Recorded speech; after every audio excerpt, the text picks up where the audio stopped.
ഒരു പേഴ്സണൽ കാര്യം ചോദിച്ചോട്ടെ? ഷൂട്ട്. സാർ എന്താ കല്യാണം കഴിക്കാത്തെ? പറ്റിയ ആളെ കിട്ടിയില്ല, അത്രേ ഉള്ളൂ. എങ്ങനത്തെ ആളെയാ നോക്കുന്നേ? ഞാൻ പറഞ്ഞല്ലോ, ഞാൻ ഏറ്റവും അധികം വെറുക്കുന്നത് തോൽവിയാണ്. ഞാൻ തോൽക്കുമ്പോൾ ആ തോൽവിയിലും വിജയം കാണിച്ചു തരുന്ന ഒരു പെണ്ണിനെയാണ് ഞാൻ അന്വേഷിക്കുന്നത്.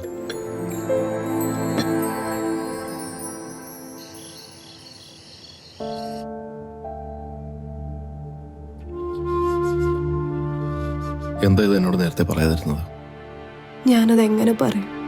പറഞ്ഞ പിന്നെ ഡോക്ടർക്ക് എന്നെ സ്നേഹിക്കാൻ പറ്റുമോ? എൻ്റെ സ്നേഹത്തിന് അങ്ങനെയാണോ നീ മനസ്സിലാക്കിയത്? നീ പറഞ്ഞില്ലെങ്കിലും അയാളുമായുള്ള നിന്റെ ബന്ധം ഇങ്ങനെയൊക്കെ ആയിരിക്കുമെന്ന് പ്രതീക്ഷിച്ച് തന്നെയാണ് ഞാൻ സ്നേഹിച്ചതും കല്യാണം കഴിച്ചതൊക്കെ. എല്ലാം മനസ്സിലാക്കിയിട്ട് എന്നോട് എന്തോന്നും ചോദിക്കാതിരുന്ന്. അങ്ങനെ പോലും നിന്നെ വേദനിപ്പിക്കാൻ തോന്നിയില്ല. അയാൾ എന്തെങ്കിലും ചെയ്തോ? അതേക്കുറിച്ച് നമ്മൾ യാതൊന്നും സംസാരിക്കണ്ട. മനസ്സിലുള്ളത് മനസ്സിൽ തന്നെ ഇരിക്കണം. പണം കൊടുത്ത് കാര്യങ്ങൾ സെറ്റിൽ ചെയ്യാനാണ് ഞാൻ പോയത്. പക്ഷേ അവിടെ കൊണ്ടൊന്നും തന്നില്ല. And he paid for it. Police നമ്മുടെ ഓരോ നീക്കങ്ങളും ശ്രദ്ധിക്കുന്നുണ്ട്. അതെപ്പോഴും ഓർമ്മ വേണം. ഈ കാര്യത്തെക്കുറിച്ച് ഇനി നമ്മളൊരു അക്ഷരം പോലും വിട്ടരുത്. ഫോണിലോ നേരിട്ടോ ഒന്നും. മനസ്സിലായോ?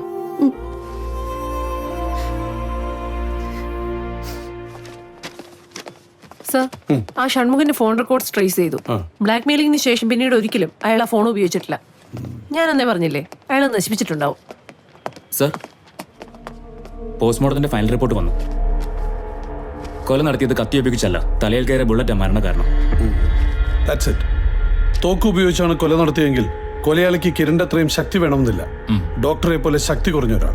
മാത്രമല്ല, കിരണിന്റെ തലയിൽ വെടിവെച്ചിരിക്കുന്നത് സർജിക്കൽ പ്രിസിഷനോടെയാണ്. എന്നുവെച്ചാൽ ഏറ്റവും എളുപ്പത്തിൽ മരണം ഉറപ്പുവരുത്താവുന്ന സ്പോട്ടിലാണ് കൃത്യമായി വെടിവെച്ചിരിക്കുന്നത്. ആ സ്പോട്ടിൽ വെടികൊണ്ടാൽ വെടിയേറ്റയാൾ ഒരു ഞരക്കം പോലും കേൾപ്പിക്കാതെ മരിച്ചു വീഴും. അത്ര പെട്ടെന്നായിരിക്കും മരണം. തലയ്ക്ക് പിന്നിലെ ആ സ്പോട്ട് ഇത്ര കൃത്യമായിട്ട് അറിയാൻ ഒരു ഡോക്ടർക്കല്ലാതെ മറ്റാർക്കാ കഴിയുക? ആ സ്പോട്ടിൽ തന്നെ വെടിവെക്കേണ്ടത് ഡോക്ടറുടെ ആവശ്യമായിരുന്നു. ഒറ്റ നിമിഷം കൊണ്ട് കിരൺ മരിച്ചില്ലെങ്കിൽ അയാൾ ബഹളം വയ്ക്കുകയോ തിരിച്ചാക്രമിക്കുകയോ ചെയ്യും. ഡോക്ടർ കുഴപ്പത്തിലാവുകയും ചെയ്തേനെ. കമോൺ. തീപ്പെട്ടി വാങ്ങുന്ന പോലെ കടയിൽ ചെന്ന് വാങ്ങാവുന്ന ഒന്നല്ല ബുള്ളറ്റ്. തോക്ക് ഉപയോഗിക്കാൻ ലൈസൻസ് ഉള്ളവർക്കേ ബുള്ളറ്റ് വാങ്ങാൻ പറ്റൂ. അത് ചെക്ക് ചെയ്തു സർ. ഡോക്ടർക്ക് ലൈസൻസ് ഉള്ള തോക്കുണ്ട്. കിരണിന്റെ ബോഡിയിൽ നിന്ന് കിട്ടിയ ബുള്ളറ്റിന്റെ സെയിം ബോർ തന്നെയാണ് ഡോക്ടറുടെ തോക്കിനും. ഇപ്പൊ എങ്ങനെയുണ്ട്? ആവശ്യത്തിന് പണവും സ്വാധീനവും ഉള്ള ഒരു ഡോക്ടർ, അയാളുടെ ഭാര്യയ്ക്ക് ഒരു മുൻ കാമുകൻ. ആ ബന്ധം വെച്ച് ഡോക്ടറുടെ ഭാര്യയെ അയാൾ ബ്ലാക്ക്മെയിൽ ചെയ്യുന്നു. ഒരു ദിവസം അയാൾ കൊല്ലപ്പെടുന്നു. മരണത്തിന് കാരണമായ ബുള്ളറ്റ് വൂണ്ടിന് ഒരു സർജിക്കൽ പ്രിസിഷൻ. കൊല നടന്നത് രാത്രി 10 മണിക്കും 2 മണിക്കും ഇടയിൽ. ആ സമയത്ത് ഡോക്ടർ എവിടെയായിരുന്നു എന്ന് ആർക്കും അറിയില്ല. ഇതെല്ലാം കൂട്ടി വായിച്ചാൽ ഡോക്ടറാണിപ്പോൾ പ്രൈം സസ്പെക്ട്. കൊല നടന്ന ദിവസം ഡോക്ടർ ബാങ്കിൽ നിന്ന് 10 ലക്ഷം രൂപ എടുത്തതായി നമുക്കറിയാം.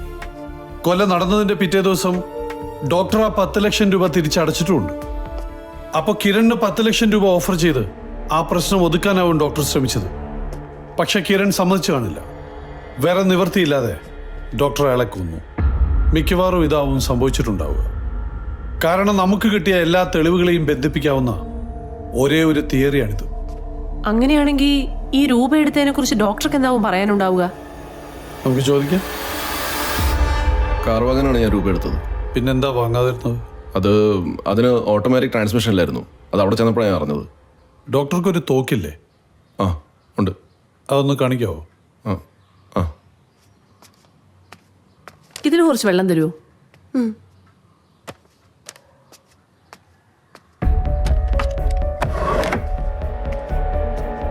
സർ, ഡോക്ടർക്ക് എന്തിനാ തോക്ക്? സർ, ഞാൻ റൈഫിൾ ക്ലബിലെ മെമ്പറാണ്. ഷൂട്ടിംഗ് പ്രാക്ടീസ് ചെയ്യുന്നുണ്ടോ? നേരത്തെ ചെയ്യുമായിരുന്നു. ഇപ്പം അതിനുള്ള സമയമില്ല. ഞാൻ ഈ MDക്ക് പ്രിപ്പയർ ചെയ്തുകൊണ്ടിരിക്കുക. അതുകൊണ്ട്. ഇത് ഏറ്റവും ഒടുവിൽ എന്നാ ഉപയോഗിച്ചത്? ഒരു 6 മാസമായി കാണും. ഇത് 2 ദിവസം കഴിഞ്ഞ് തന്നാ പോരെ? Sure, you can take it. Good. Thanks. See you.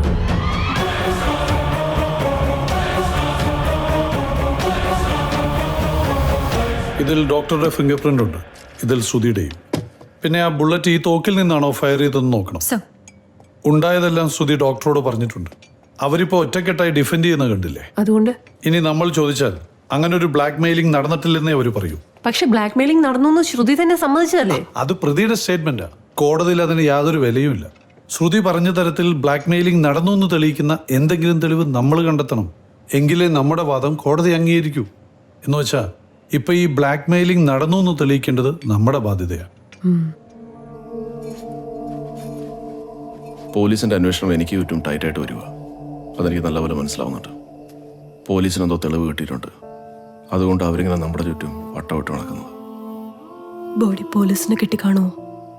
Body കിട്ടിയിരുന്നെങ്കിൽ ടി വിയിലൊക്കെ ന്യൂസ് വരില്ലായിരുന്നു. പോലീസിനോടെല്ലാം തുറന്നു പറഞ്ഞാലോ?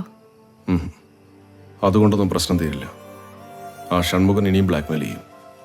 അവൻ വീഡിയോ പുറത്തുവിട്ടാൽ പിന്നെ നമുക്ക് ജീവിക്കാൻ പറ്റുമോ?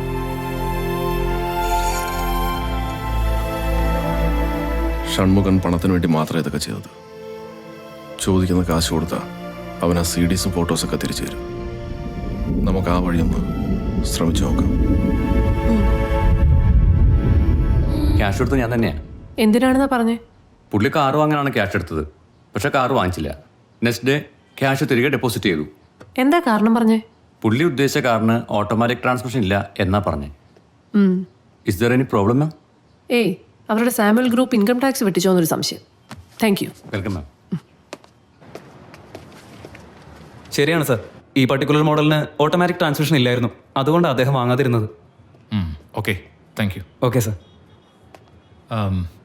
ഇവിടെ ഫുൾ പേയ്മെൻറ്റ് ക്യാഷ് ആയിട്ട് തന്ന എന്തെങ്കിലും ഡിസ്കൗണ്ട് ഉണ്ടോ? ഉണ്ട് സർ, 5%. ഓക്കെ. Okay sir. പണത്തിന് വേണ്ടിയല്ല നിങ്ങളിതൊക്കെ ചെയ്യുന്നത്. പണം തരാൻ ഞങ്ങൾ തയ്യാറാണ്. നമുക്കിത് എത്രയും പെട്ടെന്ന് സെറ്റിൽ ചെയ്തൂടെ? നിങ്ങൾക്ക് എങ്ങനെ മനസ്സിലായേ? കിരൺ പറഞ്ഞു നിങ്ങൾ ആരാണെന്ന്. എൻ്റെ ഭാര്യ കിരണുമായിട്ട് സംസാരിച്ചിരുന്നു. പണം തന്നാൽ ഇനിയൊരു പ്രശ്നം ഉണ്ടാവില്ലെന്നാണ് കിരൺ വാക്ക് തന്നിരിക്കുന്നത്. പണം തരാൻ വേണ്ടിയിട്ട് ഞാൻ അയാളെ കുറേ ദിവസമായിട്ട് വിളിച്ചുകൊണ്ടിരിക്കുകയാണ്.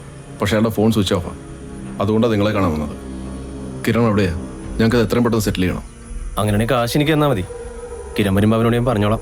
അതൊക്കെ, പക്ഷെ വേറെ ആരും ഇതറിയാൻ പാടില്ല. ഇത് പുറത്തിറങ്ങിയാൽ ഞങ്ങളുടെ കുടുംബത്തിനുണ്ടാകുന്ന നാണക്കേട് നിങ്ങൾക്ക് അറിയാമല്ലോ. അതുകൊണ്ട് ആർക്കൊരു സംശയമില്ലാത്ത രീതിയിൽ വേണം ഇത് സെറ്റിൽ ചെയ്യാൻ. ഒരു കാരണവശാലും ഫോണിൽ ഈ വിഷയം സംസാരിക്കരുത്. പിന്നെ എങ്ങനെ കാര്യം നടക്കും? അതിന് വഴിയുണ്ട്. നിങ്ങൾ എന്നെ ഹോസ്പിറ്റലിൽ ഒന്ന് കണ്ടാൽ മതി. നാളെ വൈകുന്നേരം എന്നെ കാണാൻ വരുന്നൊരു രോഗിയായിട്ട് നിങ്ങൾ ഹോസ്പിറ്റലിൽ വരണം. പേര് രജിസ്റ്റർ ചെയ്ത് ചാർട്ട് എടുക്കണം. അപ്പോൾ ആർക്കും സംശയം തോന്നില്ല. അവിടെ വെച്ച് ഞാൻ ക്യാഷ് തരാം. എല്ലാം ഓക്കെ ആണെങ്കിൽ നാളെ വൈകിട്ട് നിങ്ങളെ ഞാൻ ഫോണിൽ വിളിക്കാം. എന്നിട്ട് വന്നാൽ മതി. പഴയ നമ്പറിൽ വിളിച്ചെന്നെ കിട്ടില്ല. ഞാൻ വേറൊരു നമ്പർ തരാം, അതിലേക്ക് വിളിച്ചാൽ മതി. പറഞ്ഞു. 9526 375 482.